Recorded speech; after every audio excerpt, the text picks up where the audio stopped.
All right, we live. YouTube, what's going on? Boy, the Great Patriot here. Yes, I'm still alive. I'm still kicking. Some people were asking about me. Where have I been these past couple of days? All this news coming out, man. To tell you the truth, man, I just been grinding, man. Trying to make plans for the future. Also to help out this channel a lot too. So, without further ado, let's get into why we're here. There are two things going on in New England right now. Well, actually three. First thing is how we gonna get back to the Super Bowl 53? How we gonna get there? Two, Malcolm Butler situation from Super Bowl 52. What happened with him? And three, Josh McDaniels. He is going to stay with us as an offensive coordinator. He's not taking the Colts head coaching job. What's my thoughts on this? So, first off, again, if you're new, I'm your boy, the Great Patriot here, DGP. Number one source for your Patriot news. Usually I have streams of videos up right then and there quickly, but I've just been busy, man. And again, appreciate Real Julian Edelman, Nicholas Williams, you guys in here. Shout out to y'all. You're here when I first started. Appreciate that. But I have a podcast. I do a podcast every Friday, typically. Sometimes it's Saturday, but usually now it's like every Friday around 6 p.m. Eastern time. I will get more of my thoughts from there. We'll also talk other things on there, other things in the NFL. But right now, I'm just going to give you guys my initial reaction to the Malcolm Butler situation. So I've always been a fan of Malcolm Butler. I've always been caving for Malcolm Butler to his contract extension. 2 years ago, I said that we should pay Malcolm Butler. When we got Gilmore, I said they did Malcolm Butler dirty. Need to give Butler his contract. They haven't done that. And going into this year, I even did a video where I asked questions to Mike Lombardi. He answered me on Twitter, and I asked him, what's the percentage chance of Malcolm Butler getting re-signed by the Patriots? He said about 50% chance. So going into this year, in the middle of the year, I was like, we're probably not going to re-sign him. It would be really rare, especially because we got Gilmore. We paid him instead of Butler, and that is where this all stems from. Butler wants he wanted a contract extension. He wanted to get paid. He deserved to get paid. And we gave that money to another guy who had nothing to do with us. Butler helped us win the Super Bowl, Super 49, as you all know about the interception. And he wasn't rewarded for it. Then this past offseason, we tried to trade Malcolm Butler for Brandon Cooks. Luckily, we got Cooks. All we had to do was give a first-round pick, and he stayed.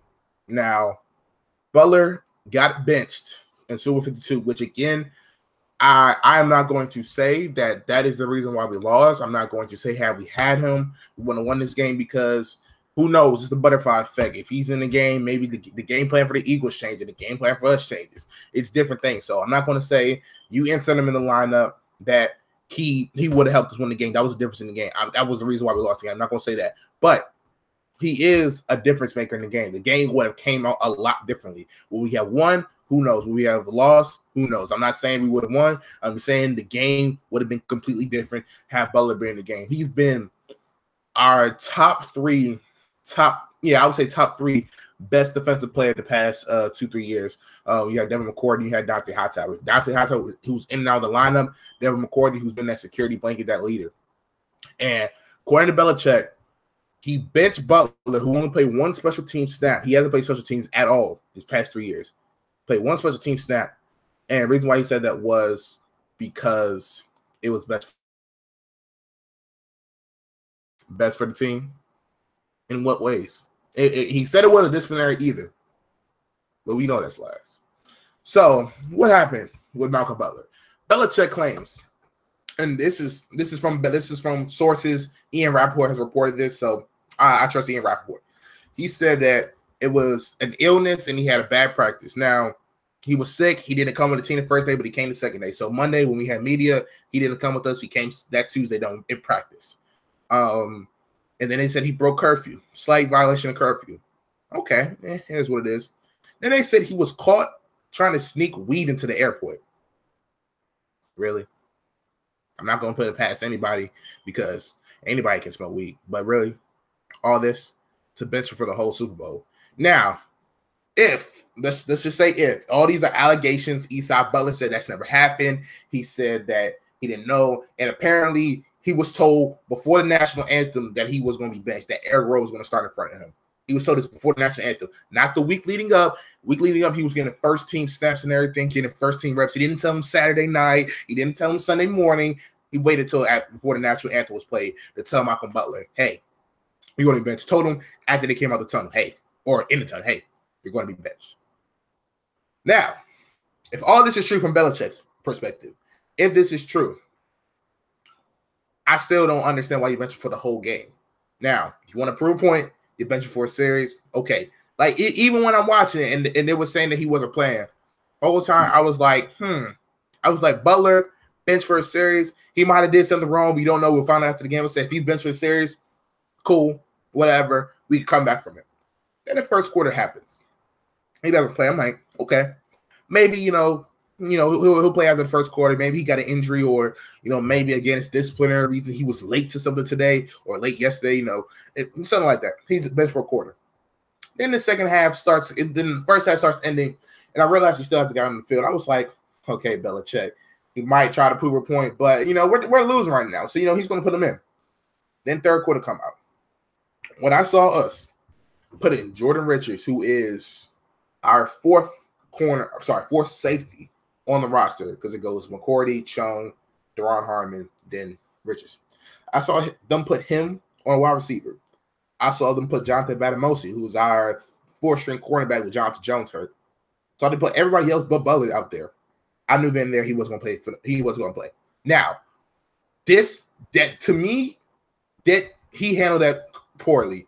And I'm putting my blame on Bill Belichick with this one. And again, I typically say I don't question him, but I started recently questioning him in the past year. Like if I said if Hightower were the wall, and I said the Malcolm Butler contract extension. There's been a couple other instances where I've just been throwing out questions, and it just, to me, just doesn't make any sense. So looking at these comments, can we trust Bill after the Super Bowl? I still trust Bill. I'm still trusting Bill. He has a track record, but his motivation, man, this season just has been weird to me. And so people might be saying Malcolm Butler, if he did this, of course, he should have got a bench for the whole Super Bowl. No, not for the whole Super Bowl. At most a quarter. But the whole Super Bowl, not even put him in. Not even to put him in as like the third string guy. And to me, he changed the game. Like I said, I'm not saying we would have won had we had him. I'm not saying we would have lost had we had him. But I know for sure that game would have been different. I know for sure that game would have changed differently for the better or for the worse. Would have maybe had less points probably from both sides. Game plan would have been changed. But Bill Belichick handled this all the way wrong, man. Telling him before the national anthem. And that's my thing. If you're going to bench him, you could have just put him on inactive. You could have had a guy like Alan Branch, who, even though he had a bad year this year, he could have just been in there to be a body because we knew they was going to run the football, and that's how they going to get going. They was going to run the football. Could have had another guy on offense, maybe. Kenny Brett, he didn't really do much, but hey, have another guy on offense there because Brandon Cooks goes down with the injury because injuries happen. So you're going to have a guy there. And that's another thing. Patrick Chung got hurt. He came back, but he got hurt. And they still didn't want to put Butler in. They would rather have a four-string corner on a wide receiver. They'd rather have a four-string corner on a tight end. They'd rather have a four-string safety on a tight end. This, to me, made no sense, man. Again, if these allegations from Belichick are true, bench him for a series, a quarter, or just don't play him at all, or don't put him on the active list. That's my problem with this. But from what it seems like, it's not clicking to me. And again, Belichick, I don't know what he's doing, man. I don't know if he was playing sabotage, if he was trying to prove a point that, he could win, but I think Butler was a difference. Again, kid, I'm not saying we would have won if we would have won the game. I'm not saying we would have lost the game, but I'm telling you that game would have gone a lot differently with him. Again, we still, albeit could have still lost the game. And that's what I'm trying to make sure that I get across. I'm not saying he plays, guarantee win, because again, it's the butterfly effect. You don't know. But that game would have been different. That game would have been just played differently. The gameplay would have been differently. So Tom Brady, he's he made a comment on Instagram, basically saying Malcolm Butler, I love his brother, this and that. Basically come out and defend Malcolm Butler. Brandon Browning, former Patriot cornerback, he was decent for about a year and then kind of tapered off, later on in the season when he was good for like a little bit. Dante Hightower has liked the post saying that he divided the locker room.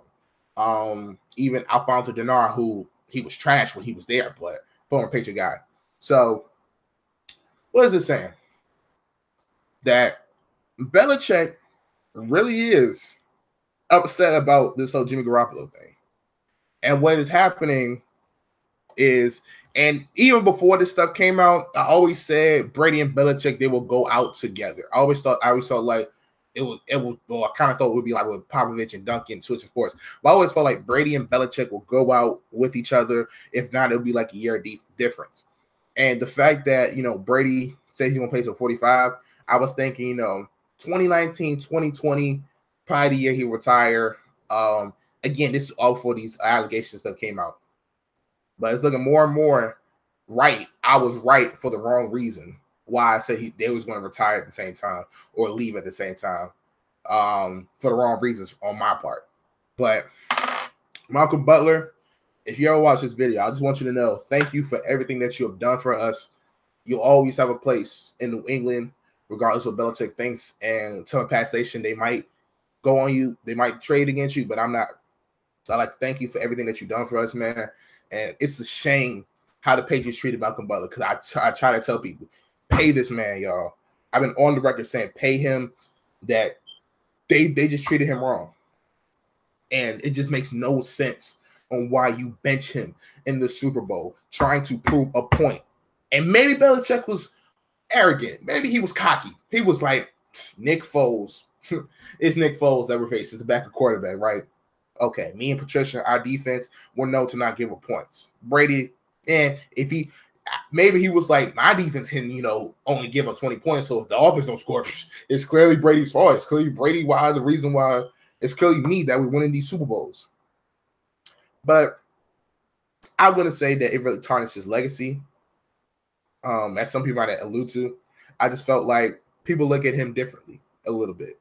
And what happens all the time is when Patriots make moves, when they do things, everybody always says, oh, the Patriots got the better of it.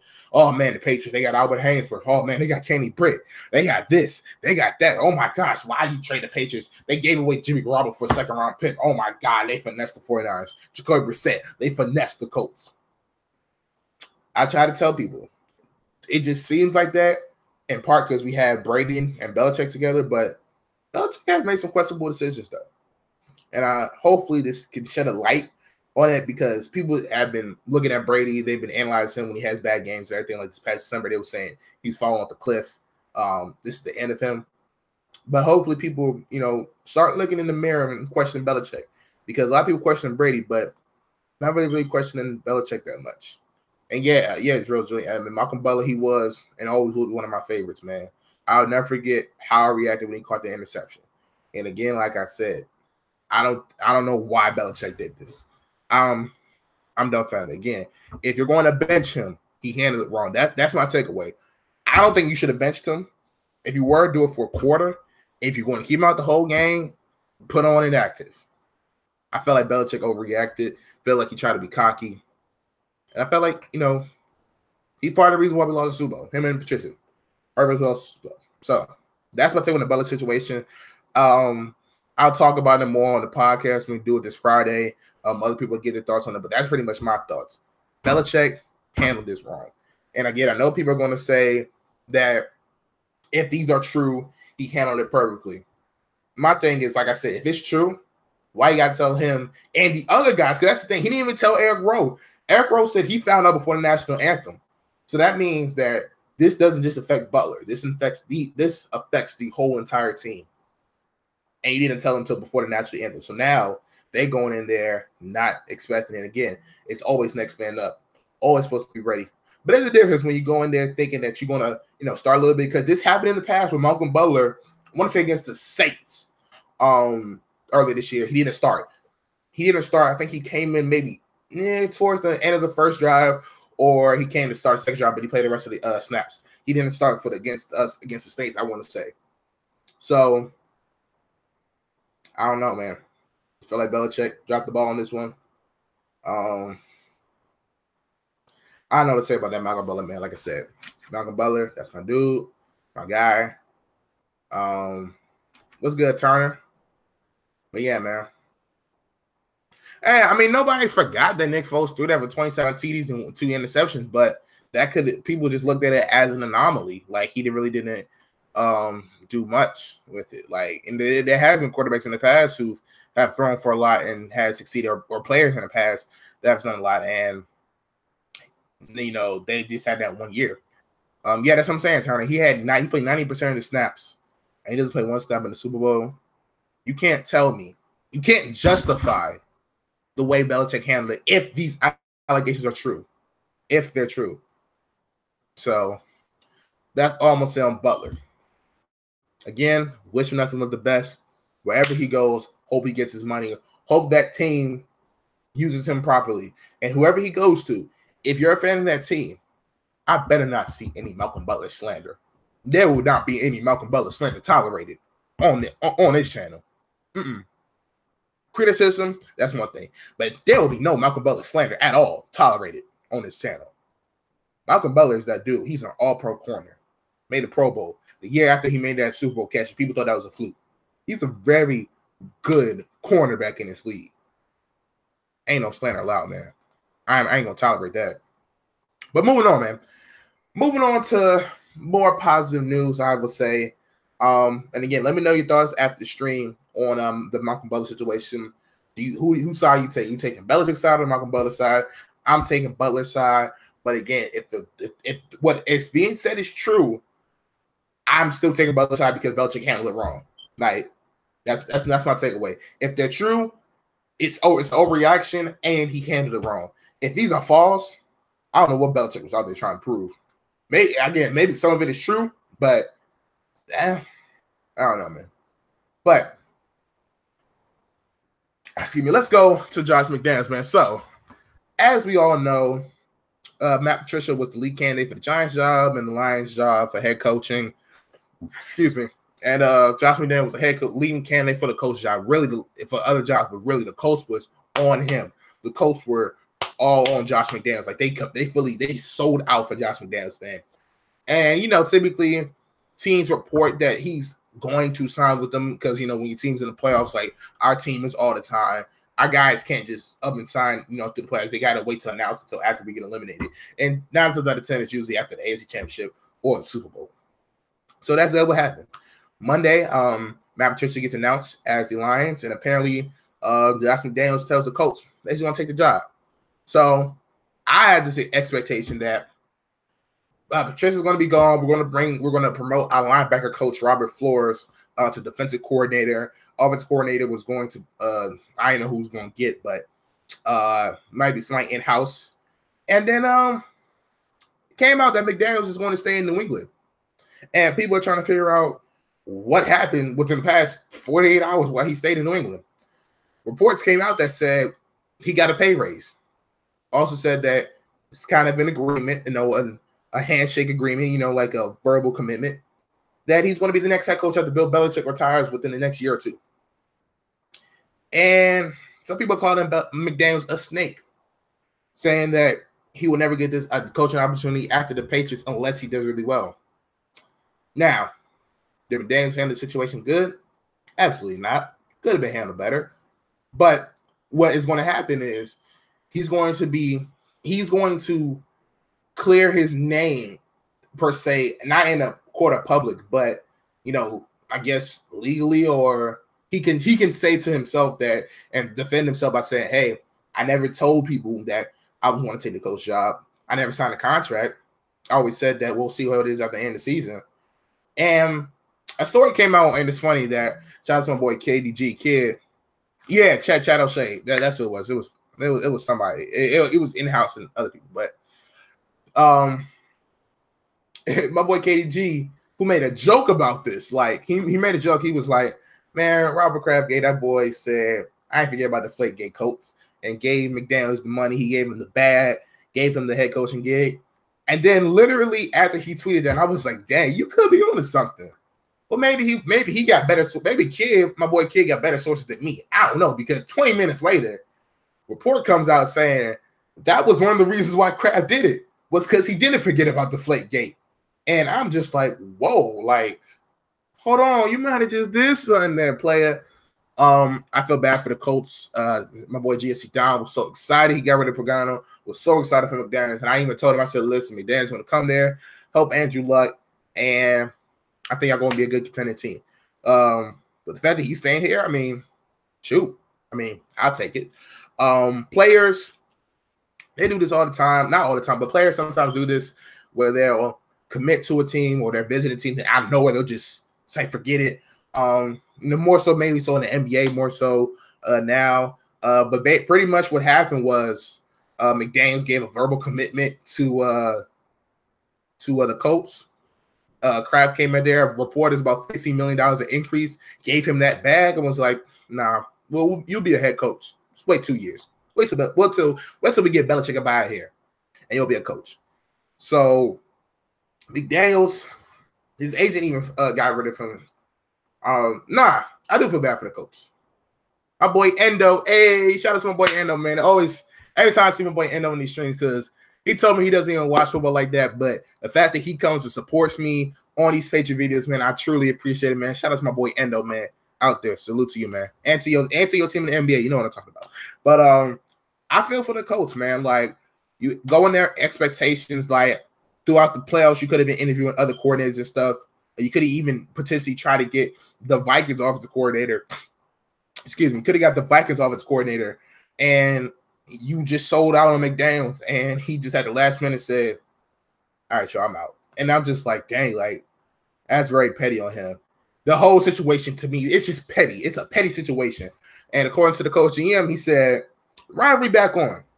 So I think we play the Colts this year in New England, so we'll see how that goes. But that's pretty petty of Robert Kraft, though. That is a very petty thing to do. And to keep a grudge like that, man, like, he really didn't forget about that, man, because it really did tarnish the Patriots, tarnish Brady's, and some of Belichick's legacy in a way, and he just didn't forget about that. So I feel for the Colts, man. But yeah, like Josh McDaniels, he's going to say in his defense, he never said he was going to go. He never said that he'll say in interviews that he will see what it is, and he's going to say that I had to reconsider my family and all this other stuff. Nah, Kraft gave you that bag. Probably Robert Kraft knew what he was doing the whole time too, because apparently they met with him. Him and BB met with McDaniels when he was about to clean out his locker. Because I think he did tell the Colts that he was going to take the job, like in private, and then the Colts announced it. And I felt like Kraft and BB went to McDaniels, was like, hold on, quick, come here. So, you want to get revenge on the Colts for us? Want to get this bag? Plan is working. So I feel for the Colts, man. Pull the DeAndre Jordan, man. They pulled the DeAndre Jordan. Sucks for them, man, but that's the business, man. So McDaniels looking like after Brady and the Belichick era is going on, McDaniels going to be the head coach, man. So we'll see how that goes. I did say I was going to do like an all-season video, and I still might do that, where I actually go more in depth, because this is just more so about the drama, and I will probably do that. Well, I'll go more in depth on how we're going to handle the offseason, or how we should handle the offseason, and that might be just be an actual video instead of just the stream, because I want to show you guys like the stats and everything like that, and the free agents. So the next video you'll see, unless it's about breaking news and stuff, it will be that video, and I'm going to talk about free agents who we should resign. Malcolm Butler, I'm gonna mention his name, but just know I'm not gonna say we are gonna resign him, because we know it's over and done with. That bridge is burned. Yeah, man, just unbelievable. I feel bad for the Colts, man. Yeah, Element, man. Derek Rivers is coming back. Thank goodness, man. That was our top pick for those who didn't know. Who's like, I think in the early third round pick towards ACL, man, in preseason. Hightower, thank you. Edelman, thank you. Hey, what's good, Trey? Yeah, man. Like I said, I'm gonna say my thoughts on who we should resign, and who we are going to resign. Because I'm probably going to do we should and who we are going to resign, because we should resign Malcolm Butler, but we're not going to do that, man. But again, I feel bad for McDaniels. I'm not sorry. I feel bad for the Colts. They sold out on McDaniels, and he kind of sold them out, man. So sucks for them, man. Feel bad for the Colts because now they got to rush, and I think they're going after Dan Campbell, and I just laugh every time I hear his name, because I just remember him on Madden and stuff, and that dude was garbage. He was ass. So feel bad for the Colts, man. They thought they was going to get one of the best offensive coordinators in the game, and Josh McDaniels with Andrew Luck helping him rebuild his comeback from injury. Jacoby Brissett thought he might have familiar face there. That just wasn't the case, man. So I feel bad for the Colts, but takeaway is I'm glad that McDaniels is back. I didn't want him to leave. I'm glad he's back. And the Brady Belichick era, I said it was going to be 2019, 2020, and I thought it was more so they just retired, not more so a scandal. It's not scandal, but more so like issues and everything. I thought it would be 2019, 2020 because of age. But it looks like it could be headed to 2019, 2020, and it's more so just because of egos. So we'll see how that works, man. But I've been talking for about 30 minutes. Yeah, Trey, I talked all about that. What's good, JB? Hey, Ravens fan. I don't got no problem with Ravens fans. You know what I'm saying? Shout out to Ravens. How old is Bill Belichick? Dinosaur age. Nah, but I think he's like 60. Like, I want to see he's like 68. He's 65. Okay, he'll be 66 this year. He's 65. And according to Belichick, he also kept Robert Kraft in the dark by the Super Bowl decision. So, man, I don't know, man. This whole situation, man, is complicated. That's what it is. It's complicated. Like, this whole situation is crazy. You know, as Patriot fans, we're not used to having these issues all the time. We used to see other teams do this, but I mean, end of the era, man, end of the greatest dynasty to ever be created in sports history, man. So we'll see how it is. But you're a real Patriot fan, be sure to hit the like button, subscribe. You're an NFL fan, subscribe, like, comment. Leave the podcast channel. My boy KDG, his channel will be down below in the description below. Be sure to check it out Friday, 6 p.m. Eastern. I guarantee you won't want to miss it. I guarantee you're going to want to see that, man. So, yeah.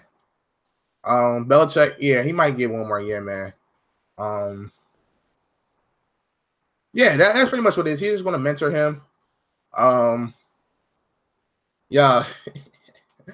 Appreciate that, JV. You know, and Graven, that's the homie, man.